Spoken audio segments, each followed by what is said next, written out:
J'aborde la première étape de notre parcours. J'envisage la gamme et plus précisément la gamme majeure, c'est-à-dire l'ensemble des sons dont nous aurons besoin pour tout notre travail, à savoir construire des intervalles, des mélodies, des accords et enchaîner ces accords. Les notes de la gamme sont bien connues, en montant Do, Ré, Mi, Fa, Sol, La, Si, Do. Il s'agit de l'ordre ascendant. Il ne faut bien sûr pas négliger l'ordre descendant, Do, Si, La, Sol, Fa, Mi, Ré, Do.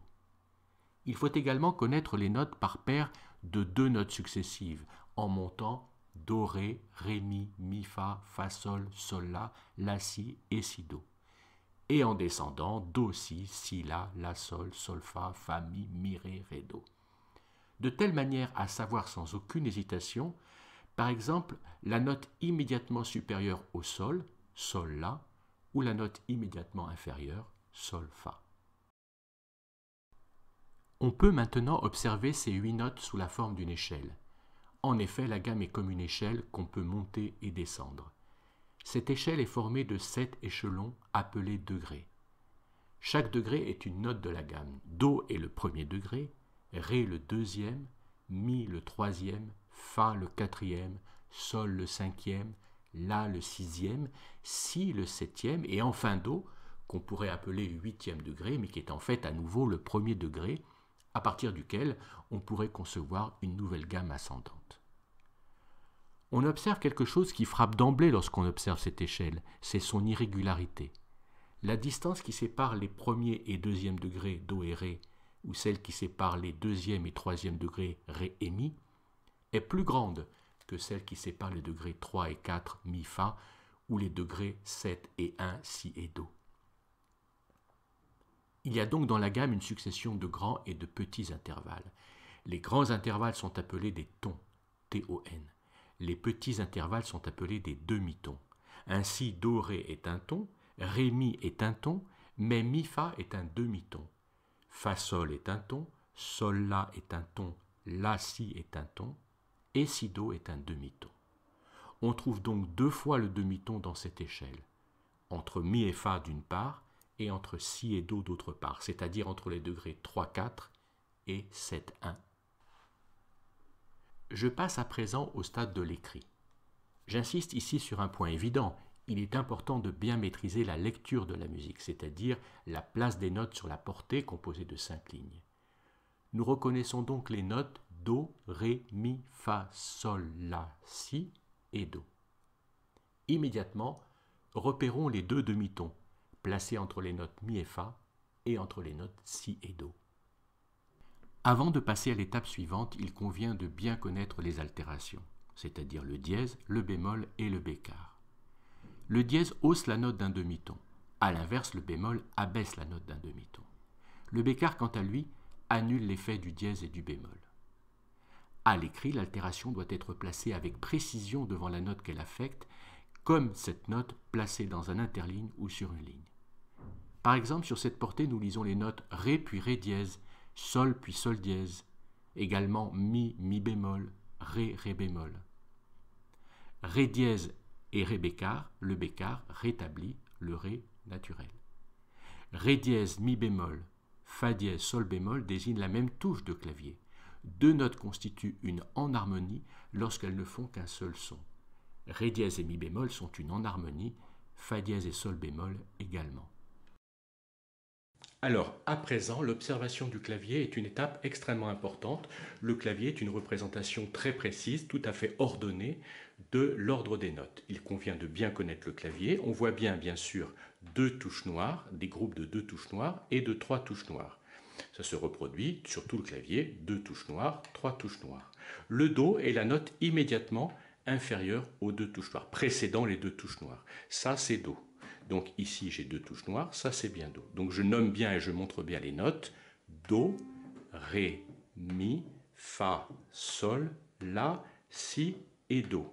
On remarque évidemment Do, Ré, Mi, Fa.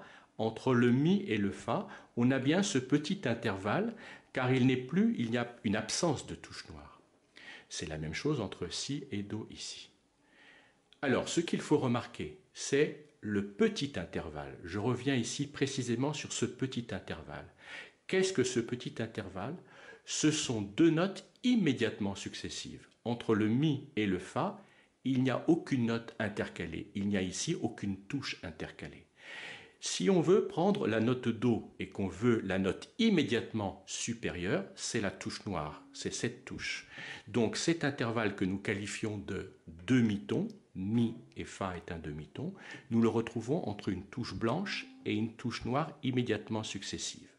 Je donne d'autres exemples. À partir de cette note qui est un Sol, le demi-ton supérieur, c'est la touche noire successive. Donc Sol, et cette touche noire est un demi-ton. Ça, c'est un demi-ton. Je peux le retrouver, par exemple, ici, à partir de la note La. Cette touche blanche, puis cette touche noire. De la même manière, cette touche blanche, Ré, et cette touche noire. Donc nous avons vu ces demi-tons, touche blanche, touche noire. Maintenant, bien sûr, nous voyons le demi-ton formé par la touche noire et la touche blanche immédiatement successives. De cette touche noire à cette touche blanche, il y a bien sûr un demi-ton car aucune note ne s'intercale, aucune touche ne s'intercale. De la même manière ici, de cette touche noire à cette touche blanche. De cette manière, je peux montrer un ordre de demi-tons successifs qui est le suivant. Touche blanche, touche noire, un demi-ton. Touche noire, touche blanche, un demi-ton. Touche noire, touche blanche, un demi-ton, etc. Donc, qu'est-ce qu'on remarque? C'est que les demi-tons peuvent être, je le dis à titre de résumé de mon propos, les demi-tons peuvent être touche blanche, touche noire, ou bien touche noire, touche blanche, ou bien deux touches blanches. Et là, il n'y en a que deux, c'est le fameux demi-ton entre le Mi et le Fa d'une part, et entre le Si et le Do d'autre part. À présent, après avoir observé les touches noires, nous allons les nommer. Les touches blanches, elles, sont nommées déjà. Nous les connaissons. Do, puis Ré, puis Mi, puis Fa, etc. Les touches noires, je les nomme. Elles peuvent être soit la touche blanche que l'on considère OC, justement un demi-ton, donc cette touche blanche est Do, donc cette touche noire immédiatement successive en montant est Do dièse. Do, Do dièse. Ici, Ré, donc Ré dièse. Je passe au Fa. Fa, puis Fa dièse. Sol et Sol dièse. Et enfin, La et La dièse. Ça, c'est une première écriture et dénomination de la touche noire. Mais le contraire est vrai également, c'est-à-dire non pas en montant à partir d'une touche blanche, mais en descendant. Je prends par exemple la note Ré. Donc la touche noire immédiatement inférieure au Ré est un Ré, cette fois-ci bémol. On aura de la même manière, prenons par exemple Mi. Le demi-ton inférieur, la touche noire immédiatement inférieure au Mi est donc Mi bémol. De la même manière, Sol, Sol bémol, ou bien La, La bémol, ou encore Si, Si bémol. Ainsi, on comprend tout de suite, évidemment, que les touches noires peuvent être écrites et nommées de deux manières différentes. Cette touche noire ici est soit un Do qui est devenu Do dièse, soit un Ré qui est devenu Ré bémol. Prenons par exemple cette touche noire. Elle peut être écrite à la fois Fa devenu Fa dièse ou Sol devenu Sol bémol.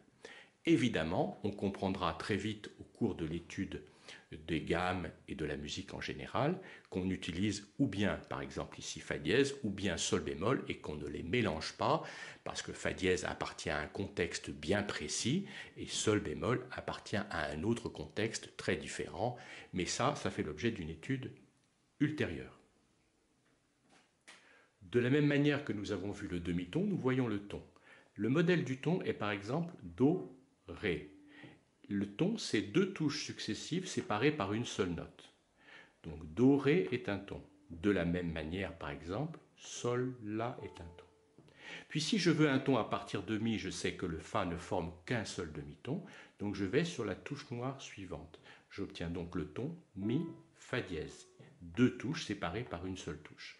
De la même manière, Si, Do dièse.